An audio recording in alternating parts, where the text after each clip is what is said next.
Welcome to the Real Estate Way to Wealth and Freedom podcast with Jacob Ayers, providing actionable content to help you along your journey to financial freedom through real estate investing. As the premier asset class, real estate has helped ordinary people just like you amass fortunes. The benefits of passive income from real estate investing will allow you to live a life you want. And now your host, entrepreneur, real estate investor, and apartment deal syndicator, Jacob Ayers.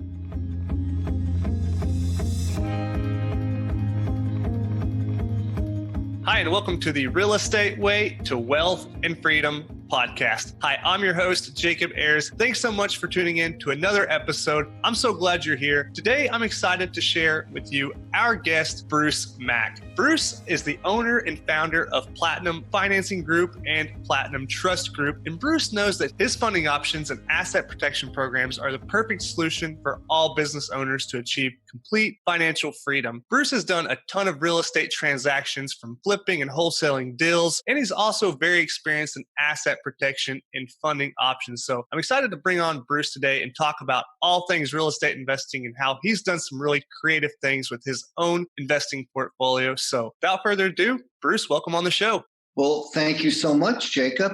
It's a pleasure to be here, and I'm looking forward to jumping right into it and working with your listeners. Just a short piece on my background. I am a licensed financial advisor. I have flipped personally 160 properties in a 3-year period of time, and I've been involved with over $92 million worth of real estate transactions. So guys, I got to tell you, I am one of you. I am an active real estate investor and love it. Yeah, awesome, Bruce. Well, tell us a little bit more about your real estate investing background. What does it involve? How'd you get started? Tell us a little bit more about that. Well, I got started way back when. I'm an old dude, so I've been involved with real estate for now going on decades. And I got started because way back when I was living in Northern California, fifth generation San Franciscan, and a lot of the places in Northern California have been around forever and ever. They need updating. So one of the things that my wife and myself did is we bought a place that we knew it needed some TLC.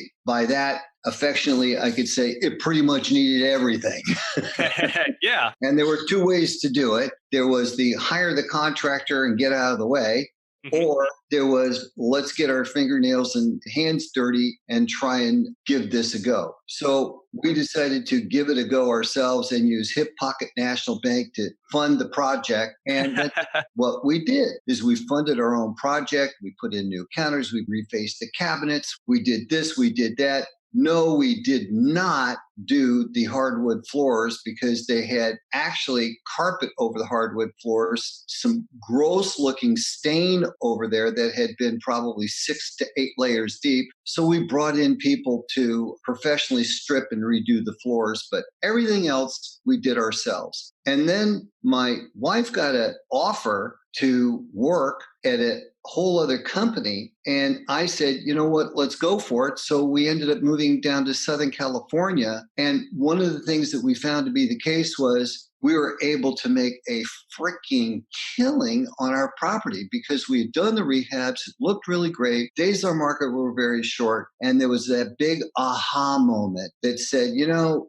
maybe we can be doing this again. And again, to make a short story long, or a long story short, as the case may be, I was at that time a corporate executive recruiter, placed my wife, and we got a lot of stock options. And one of the things I told my wife is, look, honey, you got 2 choices. We can either move to Incline Village and you can commute 4 days a week and do a 4-3, or we can move to Vegas. But one thing is for certain, we're not staying in California because we do not want to exercise those stock options, because if we move to Nevada for a couple of year period of time, we can exercise those stock options and take that money that we're saving on the California tax and we'll get a house out of the deal tax-free. She agreed. We moved to Las Vegas, where we were for a 10-year period of time, and built the Dream House. The Dream House was a 7,500 square foot house, which was a design built from scratch. The idea being that we would have a design center in there, and we would do design builds for other people, and we would do flips along the way with some of the monies that we had accrued. One problem. Ready for the problem? Yeah, I'm ready. 911. Two planes crashed right into that big building or those twin towers, and Vegas became a death camp. I mean, there was nobody coming to Vegas because people were scared that the next place to be hit would be Vegas. So I had to completely change and do a 360. And the 360 that I did was we went from doing design builds for affluent people with second homes. Even though we did very well on that property, that 7,500 square foot property, several years later, I sold it, did the design build for $1.25 million and sold it for 3.4. So did very, very well. But the business model had to change. And the business model became buying properties from people that were in financial distress and then going in, rehabbing those homes, doing some equity share with the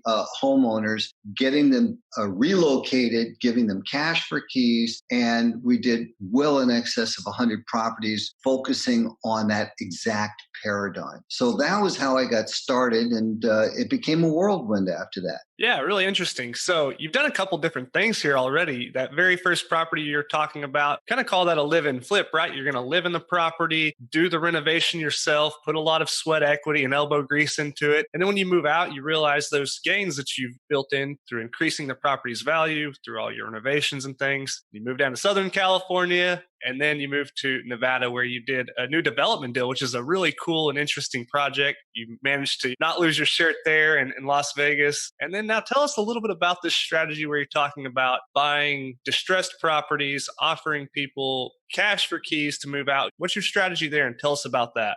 Well, the strategy became, first of all, it started with, I didn't know any better. So I went down to the courthouse and bid on properties, and actually bought a property down at the courthouse for cash because we had cashed in some of the stock options. And this is not something that I would necessarily suggest for our people to do, but I went, bought the house, went to the house. There was a very nice gal and a guy there. And right then, I made a pact with myself that I would never buy another house at the courthouse steps because they lost the house. I went in there and I gave them some move out money, and they were sweetheart people. And it just turned my stomach because I knew that I couldn't help them. So I made a decision going forward that any more foreclosure or pre-foreclosures that I was going to work with were going to be before the fact instead of after the fact. So on that basis, I then got some education, got some intelligence about me, invested in finding out how to go and research, resource, and property owners that were in distress who hadn't already gotten into a foreclosure sale. They were in foreclosure because you usually get an NOD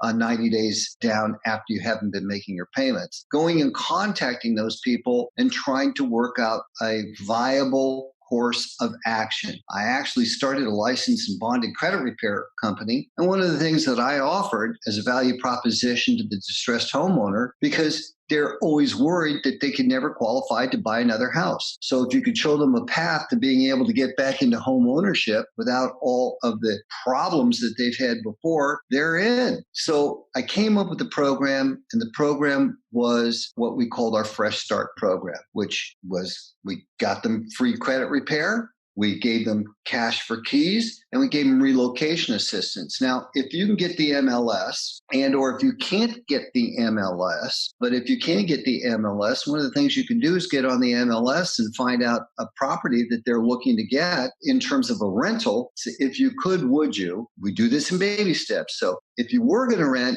where would you want to rent? Sometimes you get some very different answers than what you think you're going to get, but oftentimes they say right there or very close within that zip code to where they are because they have kids in school and they don't want to jeopardize or move them from that location by yanking them out. Then what we would do is we would get within that area several other zip codes that would be close. And what we would also do is inflate the amount that they are willing to spend on the rent by $200-$300. Because sometimes, especially if they have a large tranche of cash, which you're going to be giving them, then they could prepay for several months to get into the new place. Also, if the landlord is suspect because they don't want them to be there in the first place because their credit has been torched because they fell behind, the idea of being able to prepay on a lease gives the landlord the confidence that they're going to let them in because they have a large amount of money. So it works both ways, negotiating down on the price and actually letting them into the property in the first place. So we would furnish them with a list of properties and we would literally sit with them elbow to elbow and show the client, now look, isn't this a nice house? It's a 2-bedroom, 3-bedroom, 2-bath, blah, blah, blah, blah, blah. That would be a great place to live. And you know what? Think about the fact that you now don't need to do any maintenance. When that toilet breaks, it's their problem. When the water heater goes,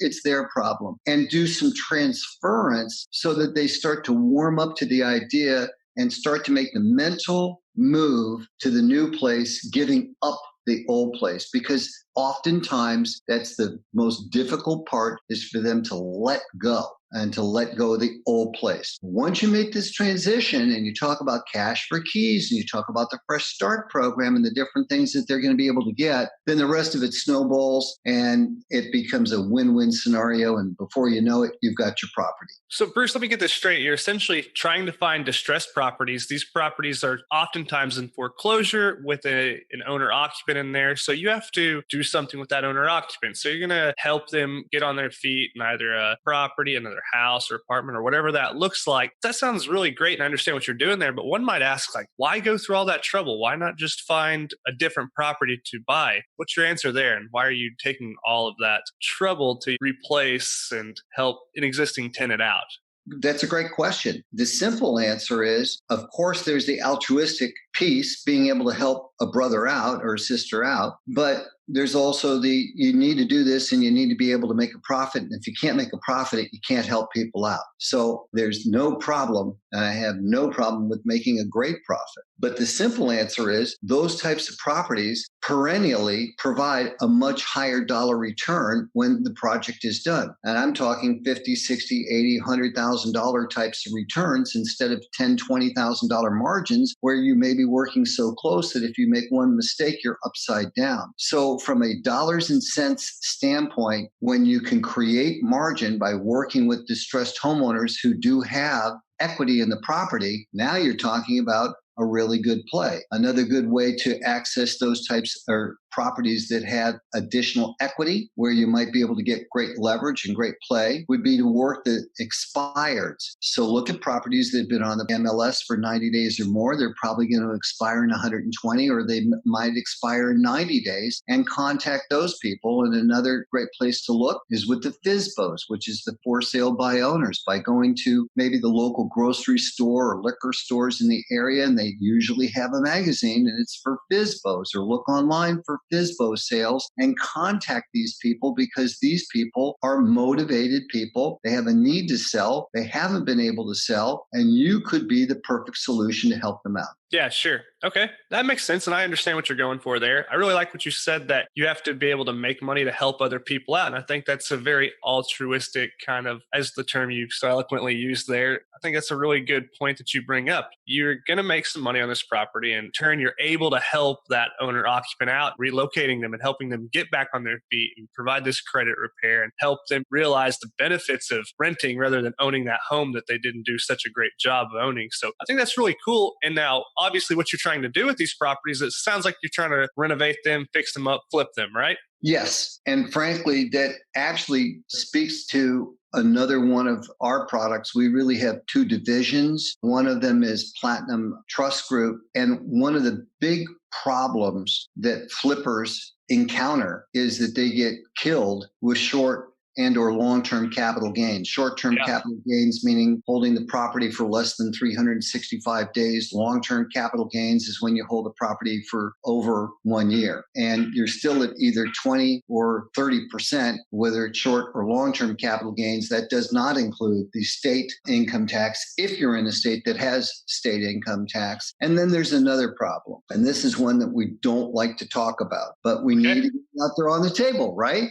Yeah. So that problem is the IRS can classify a flipper as a dealer having done just one transaction. There seems to be no rhyme or reason when that dealer status can be invoked. And unfortunately, if you get classified as a dealer, now you're not looking at short or long-term capital gains. You're looking at, unfortunately, everything being ordinary income, and you get an additional slap, and that slap is that you also have to pay self-employment taxes on all that income as well. We have a solution that can forestall in perpetuity the tax ramifications for flippers, making it a win-win scenario, and for even clients who are long-term horizon holders, because lease and rental income can also be deferred in perpetuity. I'm glad to share with you exactly what that strategy is. Yeah, sure. Please do. It sounds pretty interesting.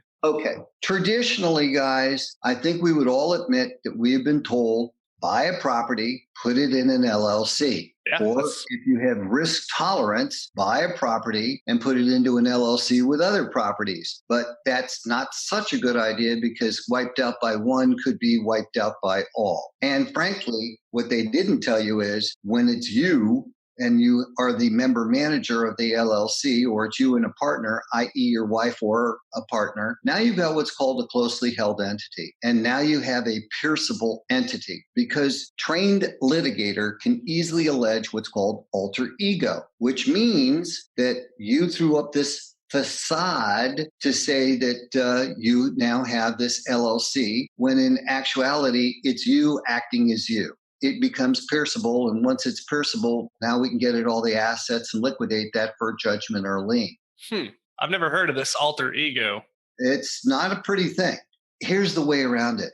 We advocate that your clients put their properties into one of our specialized proprietary and copywritten trusts. And as such, they're selling the property to the trust. And as such, the properties cannot have a lien or judgment executed against them. And as such, just like Nelson Rockefeller, our investors who have a trust, they own nothing, including their cars, because that gets sold to the trust, their planes, their trains, their automobiles, their metal collections, their stock accounts, everything gets sold to the trust, so that they own nothing. But just like the Rockefellers and the really sharp people that have made bazillions of money, they control everything. Now that they control it, they are lien and judgment proof themselves. Now, here's the best part. Not only are you lien and now judgment proof, as a property gets sold,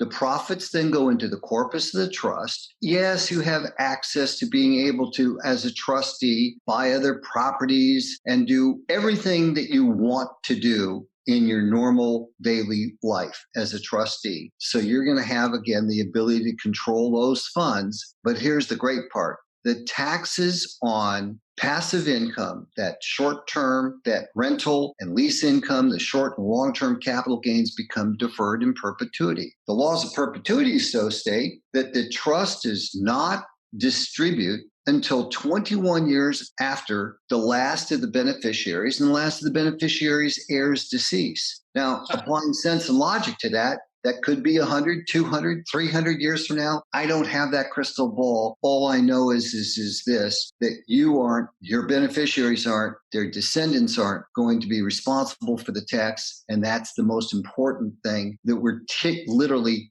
deferring or kicking that tax can down the road. And this is the most marvelous place to be. And the concept is not that unusual, because, well, let's talk about a 401k or an IRA. That's a tax deferral program too. The difference being, though, with a 401k or an IRA, that with a 401k or an IRA, then you've got tax deferred until you're 70 and a half, when you have to start taking the RMDs, which are the required minimum distributions. This is a much longer deferral period. So does it operate the same sense of an IRA in that you cannot withdraw any of the proceeds or the cash flow from this trust in the near term? No. Okay.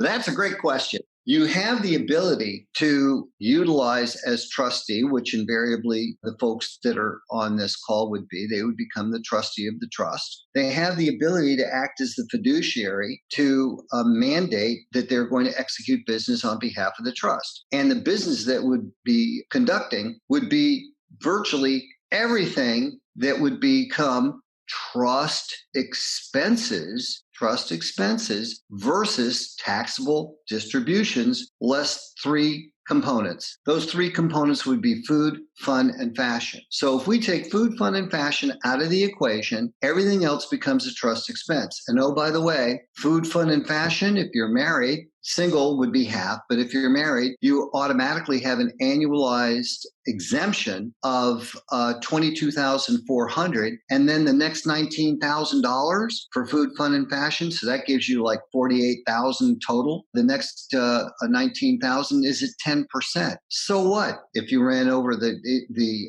bracket? Okay.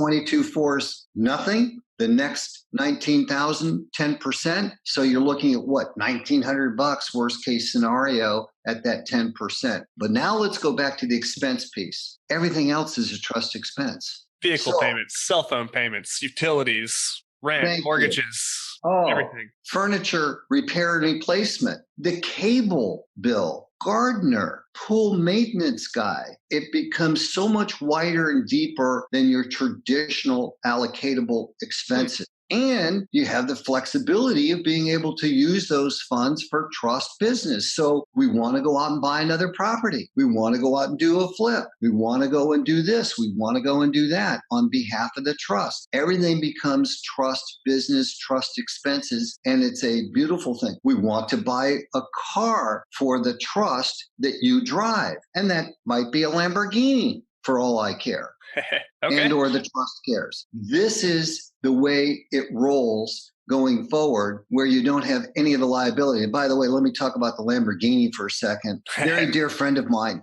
lawyer, thought he had it all covered. He did not have a trust. He got into a bad traffic accident. No, he wasn't drinking, but he T-boned somebody. And there was actually even a light out that the city, I felt, was responsible for, but who am I? I'm not a judge. The fact was, not only did he get sued for his umbrella, proving to you guys and showing you guys and illustrating that umbrellas are not the end-all be-all for asset protection, because not only did they get the full $3 million umbrella that he had, but the judge hit him up, which he had to pay, for $250,000 worth of punitive damages, which he had to pay out of his back pocket. Wow. So again, if he would have had a trust, that $250,000 would have been a moot point. He would have never been on the hook for it.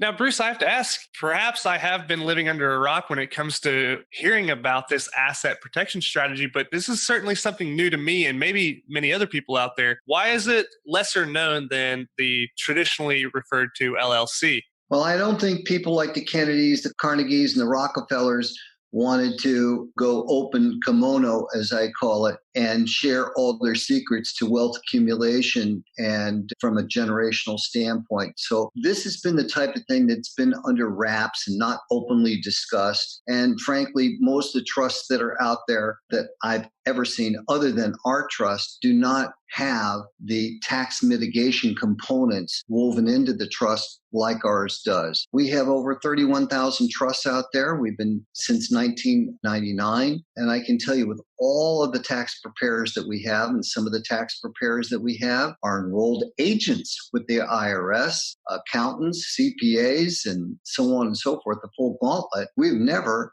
had one of our trust returns audited. So we have a really, really great track record, and it is a very specialized piece that most people, plain and simple, are just not aware of. And how is a product like this proprietary in that it's essentially just following current IRS rules, I assume? So kind of elaborate there, enlighten me, if you will. That's a great question. Well, the law firm that I work with, because they put so much time, effort, and man hours into it, they did not want to have their body of work taken. They actually went to U.S. Copyright Office way back in 1999 to see if they could get a copyright on it. And the copyright office, they didn't know what the heck to do with it. So they went and called up an agent with the IRS, a field agent, and the field agent came over, looked at the body of work and said, yeah, it's legit, it flies, so on and so forth. Ultimately, the law firm was issued the copyright. And since then, 57 more. So there are 58 copyrights currently on the trust. So we've got the trust. It is proprietary. Other people just plain and simple can't get it. And or if they try and copyright it, they get aggressively pursued. And there have been a couple of people who made the mistake of trying to go after it, and they did get sued. And there's been some very large cash awards because the copyrights were upheld when they litigated. It's really interesting. And, I like to look at real estate investing and look at the advantages it offers versus other investment vehicles, asset classes. And when you're talking about financing and leverage and asset protection, all these things really play a role in people's decisions to invest in real estate. And this is just another one of those pieces, although new to me and probably lesser known to many people out there. So it's really interesting to hear about. Well, now you're talking about the other side of the equation. You just I opened the financing word, right? You just rang that bell. Well, tell us a little bit about your experience in financing and how it's helped you grow and scale your portfolio, because I know you've got a lot to speak on in that aspect of things too. Sure. Well, first of all, our other division is Platinum Financing Group, and the .com is platinumfinancing.group.com. And I will tell you that we work with a lot of gurus that are in the industry that teach real estate courses, and they charge a $20,000, $30,000, $40,000 fee for coaching. We work a lot directly with real estate investors who are looking for that money, for the cash for keys, for the rehabs, for the property procurement, for the marketing dollars to be able to get the messaging in them out to different people so that they know that they're around and that they're looking to acquire and they're wanting to grow their brand. It makes no difference. And we've got several different financing products that are unique that get people the funding that can get them from where they are to where they want to go. Now, one of them is a revolving lines of credit program. And that revolving lines of credit program, the average fund out on that is $75,000, as much as $150,000 on a first round of funding. We get that to accomplished within usually 7 to 14 business days once we press the button and we get them going. The great news is it's all at 0% APR. Sounds too good to be true. It is too good to be true. No, okay, tell us more. It's 0% APR. There's a small success fee. We discuss that with the individual when we get them going. But 0% APR for up to 21 months. And that program is easy to qualify because it's a stated program. It's a stated program that also does not require tax returns. It also does not require a business write-up.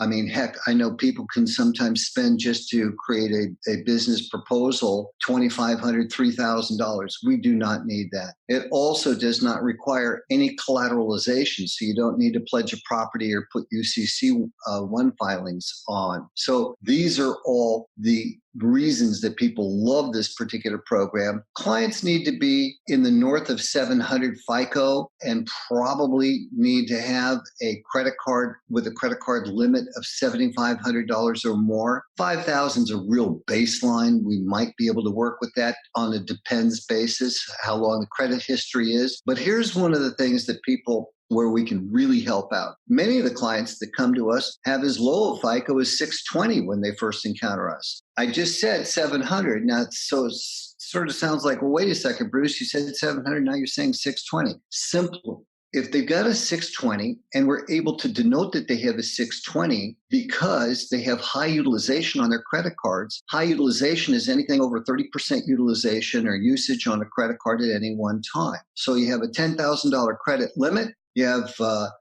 $44,000 in terms of a balance, you're at 40% utilization. So now you understand how that works. So we want to keep the balances at 30% or less because that keeps your FICO as high as possible. And we need your cards to be at 30% or less to put you through this program. So when we encounter people who are 40, 50, 60, 70, 80%, and the reason that they're at those high utilizations is because there's too much month, not enough money, then what we can do is we can literally get them the funding. We have an internal internal funding department that will lend them the money so that they can pay down their cards, so that within a couple of weeks period of time, when the bureaus reflect the updates, their scores will skyrocket above 700 and we can put them through the program. So that's just one of our 3 programs. Another one is our term loan program. We have 25 lenders. These are term loans anywhere from 12 to 60 months. The APR starts 4.9% there and go up accordingly, depending upon where the FICO goes down to. And yes, we have approved some people down as low as 580 FICO. We're not going to be able to get them a huge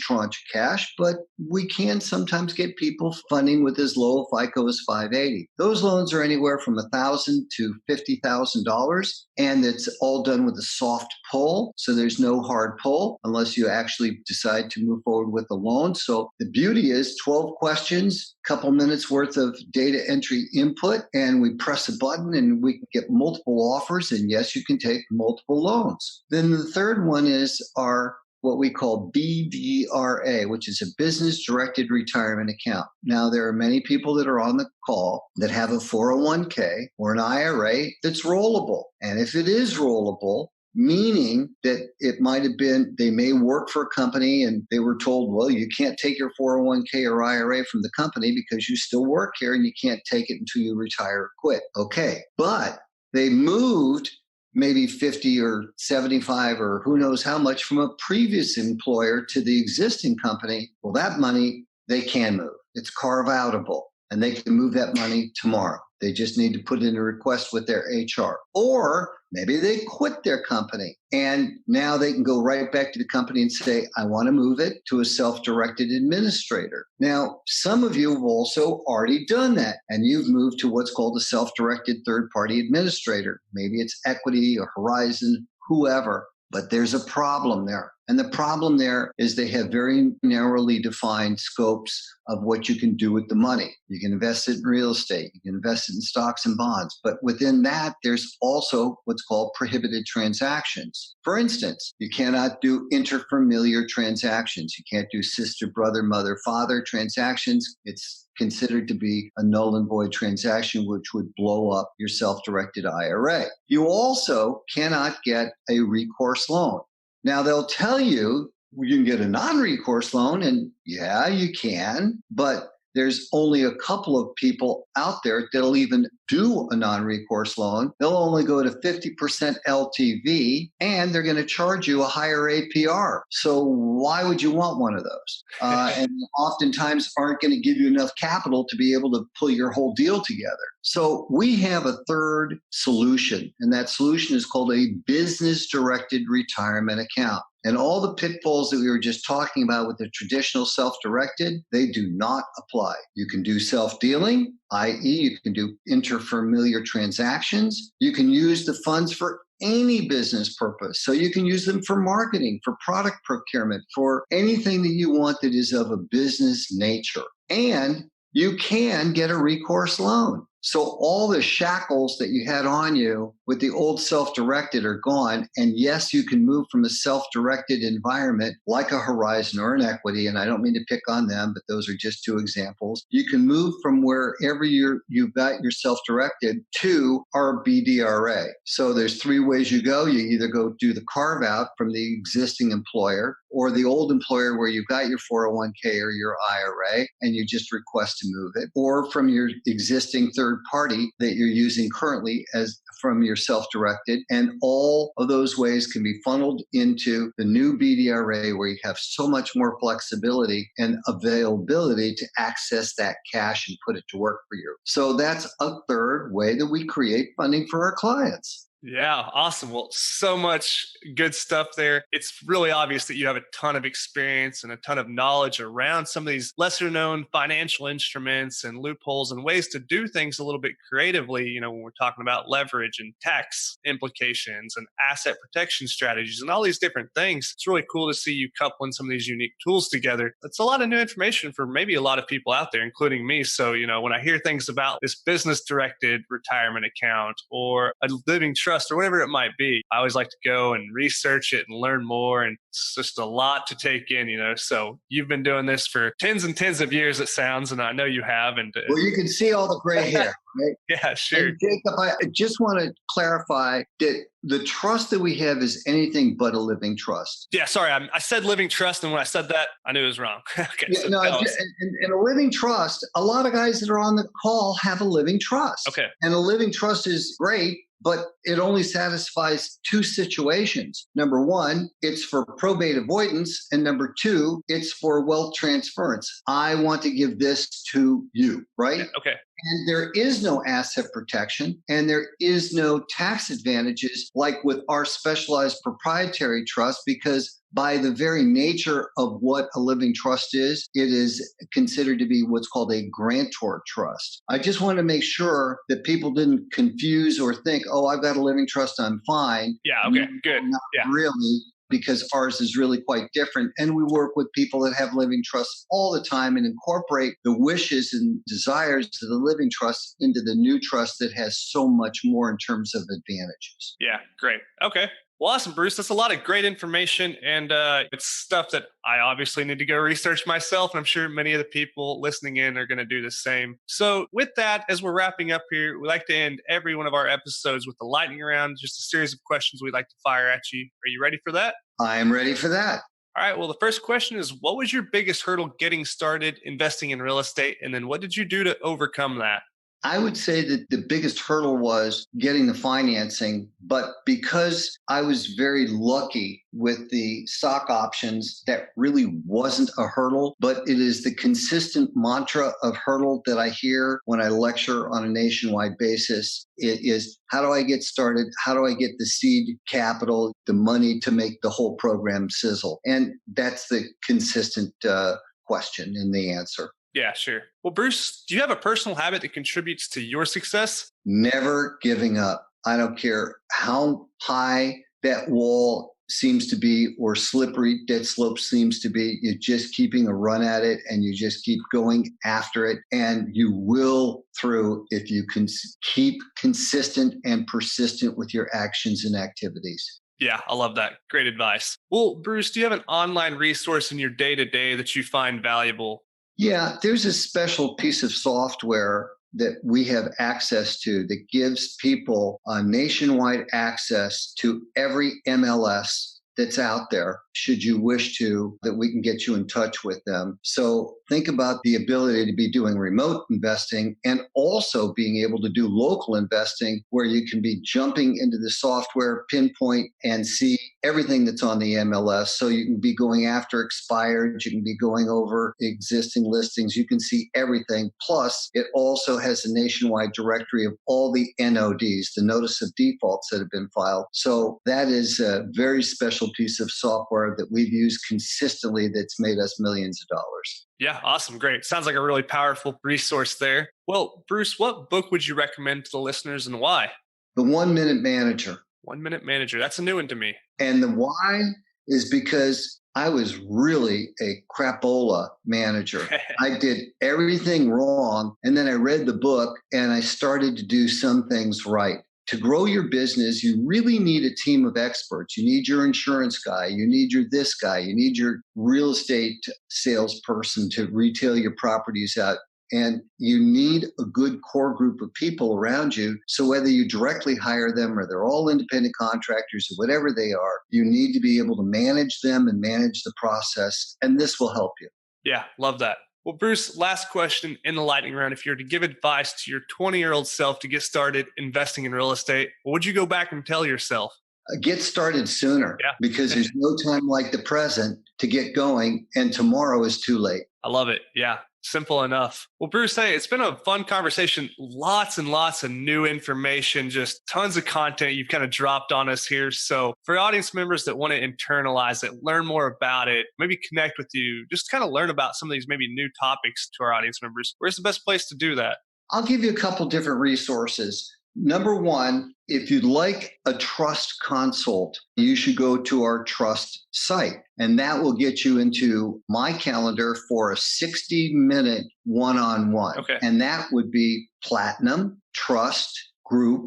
platinumtrustgroup.com. So if you go to Platinum Trust Group, you want a trust consult, just pick out time that works for you. You'll get on my calendar and we will have a one-on-one consult. Secondarily, if you are looking for a consult strictly for financing, we keep those shorter. Those are 15-minute initial consults, and then invariably we'll tag you in with one of our account managers. And you can get on my 15-minute calendar by going to platinumfinancing.group.com. Again, that's platinumfinancing.group.com. So either way is the best way. Just go to one of the two websites, book yourself a time. By the way, if you're interested in both, by going to Platinum Trust Group site, then we can also talk about financing because we'll have a larger amount of time blocked out. Okay? Great. Well, Bruce, thanks so much for that. We'll link those websites in the show notes for our audience members to check out if they're interested in. Hey, thanks so much for coming on the show. It's been a lot of fun talking with you. Tons of new information. Look forward to having you back on in the future. Thank you so much, Jacob. It's been a real pleasure and it's been a lot of fun. Thank you very much, Bruce. Take care. Have a good one.